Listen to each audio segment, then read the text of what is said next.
صالحین یعنی اللہ والوں کی صحبت میں بیٹھا کرو، اللہ والوں کی فَاسْأَلُوا أَهْلَ الذِّكْرِ إِن كُنتُمْ لَا تَعْلَمُونَ، علم والوں کی صحبت میں بیٹھو تاکہ علم حاصل ہو، شعور ملے، نفع کا پتہ چلے، اور پھر اس حساب سے نقصان کا اندازہ ہو۔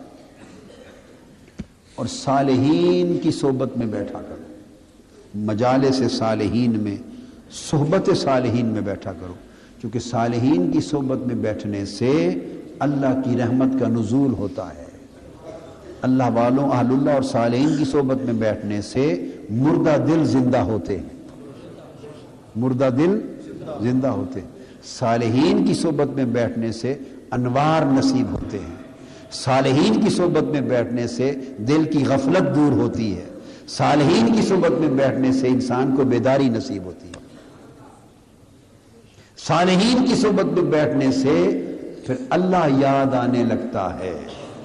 آقا علیہ السلام نے فرمایا نا، هل انبئکم بخیارکم، تمہیں بتاؤں کہ تم میں سے اچھے لوگ کون ہیں، صالح لوگ کون ہیں؟ صحابہ کرام نے عرض کیا بلا یا رسول اللہ، فرمائیے اچھے لوگ کون ہیں؟ فرمایا اذا رؤوا ذکر اللہ، اچھے لوگ یہ ہیں کہ جب ان کو دیکھو، ان کا دیدار کیا جائے، ان کی زیارت کی جائے تو اللہ یاد آ جائے۔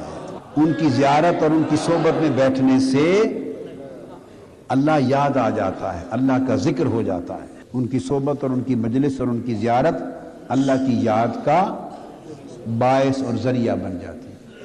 صالحین کی صحبت سے کیا ہوتا ہے؟ اس سے پھر آداب نصیب ہوتے ہیں، صالحین کی صحبت سے آداب نصیب ہوتے ہیں، اور صالحین کی صحبت سے اخلاق حسنہ نصیب ہوتے ہیں۔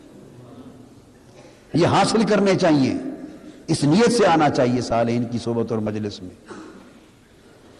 امام احمد بن حنبل رحمت اللہ تعالی علیہ قدس سرہ العزیز تکیہ لگا کر لیٹے ہوئے تھے،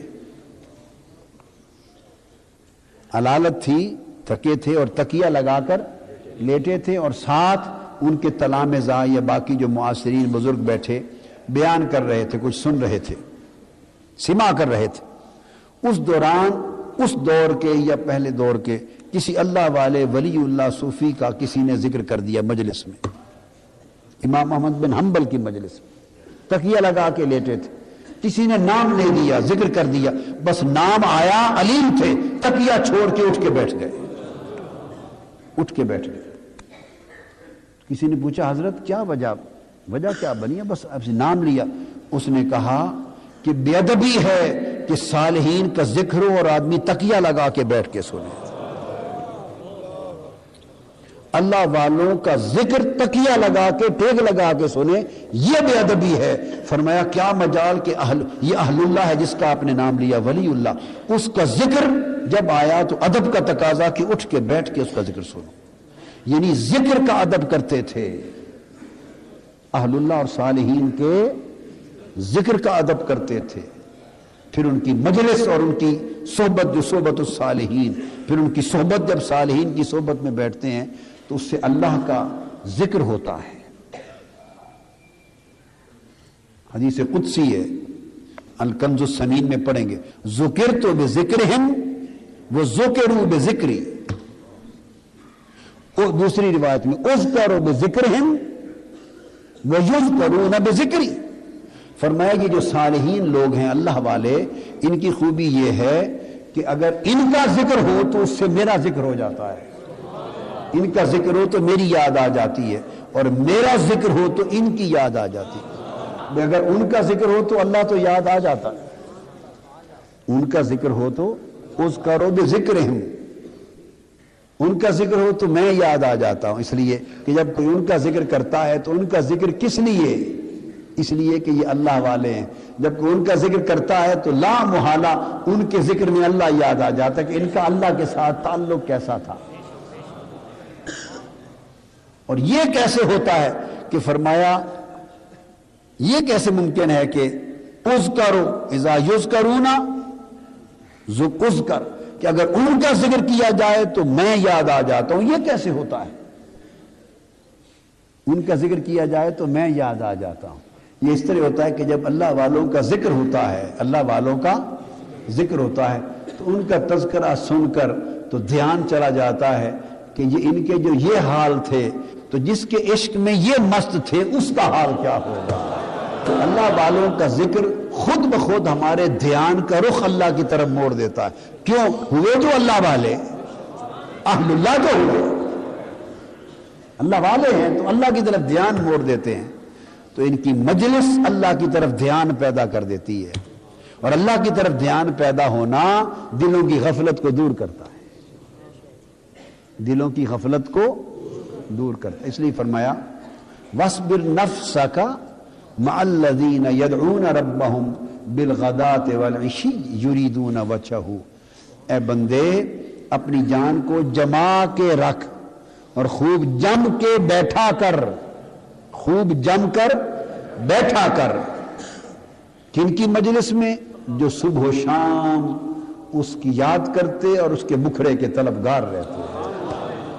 یدعون ربہم، صبح و شام اس کی یاد کرتے ہیں، یریدون وجہہ، اور اس کے مکھڑے کے طلبگار رہتے ہیں، اس کی رضا کے طلبگار رہتے ہیں اور اس کے مکھڑے کے طلبگار رہتے ہیں۔ اپنے آپ کو ان کی صحبت میں جما کے بٹھایا کر، بیٹھا رہا کر۔ وَلَا تَعْدُ عَيْنَاكَ عَنْهُمْ، اور اس طرح نہ صرف یہ کہ تیرا جسم جم کے بیٹھا رہے ان کی مجلس میں، صرف جسم کو نہ جما بلکہ جسم ان کی مجلس میں جمع رہے اور تمہاری نگاہیں ان کے چہروں پر جمی رہیں، نگاہیں ان کے چہروں پر جمی رہیں۔ وَاصْبِرْ نَفْسَكَ مَعَ الَّذِينَ، تمہاری جان اور جسم ان کی معیت میں، ان کی صحبت میں جمی رہے، ان کی صحبت و مجلس میں جمی رہے۔ وَلَا تَعْدُ عَيْنَاكَ عَنْهُمْ، اور تمہاری نگاہیں ان کے چہروں پر جمی رہیں۔ اور فرمایا کہ اپنی نگاہیں ان سے نہ پھیرا کر، اپنی نگاہیں ان سے نہ پھیرا کر، اپنی نگاہیں ان سے نہ ہٹایا کر۔ کیوں؟ ترید زینت الحیات الدنیا، ان سے نگاہیں ہٹانے کا مطلب یہ ہے کہ دنیا کی زینت میں پھنس جائے گا، دنیا داری میں پھنس جائے گا۔ دنیا، اب آپ دونوں آیت کے دونوں حصوں کو اگر سمجھیں تو مطلب ان کو تکتا رہے تاکہ دنیا داری سے بچا رہے، ان کو تکتا رہا کر تاکہ دنیا داری سے بچ سکے، اور اگر تو نگاہیں ان سے ہٹا گیا تو دنیا تجھے گھیر لے گی، دنیا تجھے۔ تو کیا پتا چلا کہ دنیا داری سے بچنے کا بھی راستہ صحبت صالحین اور زیارت صالحین ہے۔ آسان نسخہ ہے، کیا آسان نسخہ ہے؟ تو صحبت صالحین ایک ایسا نسخہ ہے کہ یہ اگر کتا بھی استعمال کر لے تو محروم نہیں رہتا۔